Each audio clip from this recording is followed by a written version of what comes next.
2026ರ budget ಅಲ್ಲಿ ಎಲ್ಲ ಪೋಷಕರಿಗೂ ಸರ್ಕಾರದ ಕಡೆಯಿಂದ ಒಂದು ಗುಡ್ ನ್ಯೂಸ್ ಏನು ಅಂತ ಅಂದ್ರೆ 16 ವರ್ಷದ ಕೆಳಗಿರುವಂತಹ ಎಲ್ಲಾ ಮಕ್ಕಳಿಗೂ ಸಹ ಸೋಷಿಯಲ್ ಮೀಡಿಯಾ ಕಂಪ್ಲೀಟ್ ಆಗಿ ಬ್ಯಾನ್ ಆಗಿದೆ. ಸೊ ಯಾವ ರೀತಿ ಬ್ಯಾನ್ ಮಾಡ್ತಾರೆ ಅಂತ ಅಂದ್ರೆ ಎಲ್ಲಾ ಸೋಷಿಯಲ್ ಮೀಡಿಯಾ ಕಂಪನೀಸ್ ಕಡೆ ಒಂದು ಒಪ್ಪಂದಕ್ಕೆ ಬರ್ತಾರೆ. ಏನು ಅಂತ ಅಂದ್ರೆ ಈಗ ಅಕೌಂಟ್ ಅಂದ್ರೆ ಖಾತೆಯನ್ನ ಕ್ರಿಯೇಟ್ ಮಾಡುವಂತಹ ಮೊದಲು ಆಧಾರ್ ಮೂಲಕ ವಯಸ್ಸನ್ನ ಕೇಳ್ತಾರೆ. ಸೊ ಆ ಒಂದು ವಯಸ್ಸು ಕಾಲಮ್ ನಲ್ಲಿ 16 ಮತ್ತು 16 ವರ್ಷಕ್ಕಿಂತ ಕೆಳಗಿರೋರಿಗೆ ಅಕೌಂಟ್ ಓಪನ್ ಆಗೋದಿಲ್ಲ ಮತ್ತು ಪೋಷಕರು ಕೂಡ ಈ ಒಂದು ಬಗ್ಗೆ ಗಮನವನ್ನ ಹರಿಸಬೇಕಾಗತ್ತೆ. ಮತ್ತು ಇದನ್ನ ಯಾವ ರೀತಿ ಇಂಪ್ಲಿಮೆಂಟ್ ಮಾಡ್ತಾರೆ ಅಂತ ಅಂದ್ರೆ ಸರ್ಕಾರ ಈ ಒಂದು ಬ್ಯಾನ್ ಮಾಡೋದನ್ನ 3 ತಿಂಗಳಲ್ಲಿ ಇಂಪ್ಲಿಮೆಂಟ್ ಮಾಡ್ತೀನಿ ಅಂತ ಹೇಳಿದೆ. ಇದ್ರ ಜೊತೆಗೆ 3 ತಿಂಗಳಲ್ಲಿ ಆಟೋ ಡಿಟೆಕ್ಟ್ ಆಗುವಂತಹ ಹಲವಾರು ಆಪ್ಷನ್ಸ್ ಗಳನ್ನ ತರಿಸಬೇಕಾಗತ್ತೆ.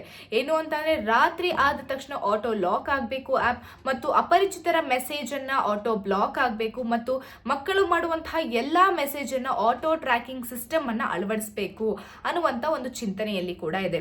ಸೊ ಇವಾಗ ಸರ್ಕಾರದ ಕಡೆಯಿಂದ ಎಷ್ಟು ಒಳ್ಳೇದಾಗುತ್ತೋ ಅದನ್ನ ಮಾಡಿದ್ದಾರೆ. ಆದ್ರೆ ಇವಾಗ ಇದು ಬಳಕೆ ಮಾಡೋದು ನಮ್ಮ ಕೈಯಲ್ಲಿದೆ. ಯಾಕಂತ ಅಂದ್ರೆ ಪೋಷಕರು ಯಾವ ರೀತಿ ಮೊಬೈಲ್ ಕೊಡ್ತಾರೆ ಮಕ್ಕಳಿಗೆ ಅನ್ನುವಂತ ಒಂದು ವಿಷಯನೇ ಇಲ್ಲಿ ಮ್ಯಾಟರ್ ಆಗುತ್ತೆ.